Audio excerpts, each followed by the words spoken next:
Hyderabad Kapra municipal కార్యాలయంపై ACB అధికారులు దాడి చేశారు. కాంట్రాక్టర్ నుంచి చర్లపల్లి ఏఈ స్వరూప లంచం తీసుకుంటూ ఉండగా రెడ్ హ్యాండెడ్ గా పట్టుకున్నారు. కాంట్రాక్టర్ రామిరెడ్డి నుంచి ₹1,20,000 లంచం తీసుకుంటూ ఉండగా ఏసీబీ అధికారులు పట్టుకున్నారు. గతంలో కూడా ఏఈ స్వరూప కాంట్రాక్టర్లను లంచాల కోసం వేధించినట్లు ఆరోపణలు ఉన్నాయి. బాధితుడు రామిరెడ్డిని 50 లక్షల బిల్లులు రిలీజ్ చేయడానికి 2 లక్షలు డిమాండ్ చేయగా ఏసీబీ ట్రాప్ చేసి పట్టుకుంది.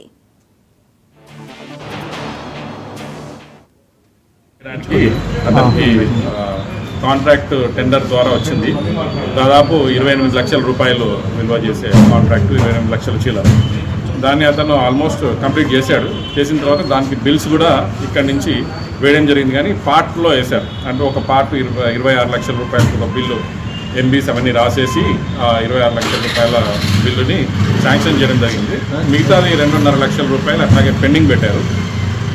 దానికోసం అని చెప్పేసి ఇక్కడ తిరుగుతూ ఉంటే ఇక్కడ ఏఈగా పనిచేస్తున్న స్వరూప గారు తను ఈ ఒకటి ఇంతకుముందు ప్రాసెస్ చేసినందుకు తర్వాత మళ్ళా ఈ యొక్క 2.5 lakhs రూపీస్ ఏదైతే ఉందో అది ప్రాసెస్ చేయడానికి ₹1,50,000 రూపాయలు డిమాండ్ చేసింది అన్నమాట లంచంగా.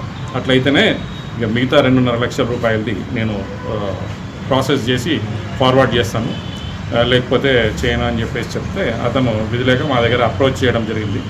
చేస్తే ఈరోజు మళ్ళీ ఒకసారి మధ్యలో అతను వెళ్ళి రిక్వెస్ట్ చేసినాడు, ఇంత 1,50,000 ఇచ్చుకోలేనమ్మా, కొంచెం తగ్గించానంటే ₹1,20,000 తను ఒప్పుకుంది. తర్వాత మా దగ్గర అప్రోచ్ చేయడం జరిగింది. అప్రోచ్ చేసిన తర్వాత మేము అతని యొక్క కంప్లైంట్ని కేసు నమోదు చేసుకుని ఈరోజు ₹1,20,000 ఇస్తున్నప్పుడు ఇక్కడే ఆఫీస్ ప్రాంగణంలోనే రెడ్ హ్యాండెడ్గా పట్టుకోవడం జరిగింది. ఇక్కడ సీసీ రోడ్స్ లే చేయడానికి అతనికి కాంట్రాక్ట్ టెండర్ ద్వారా వచ్చింది. దాదాపు 28 లక్షలు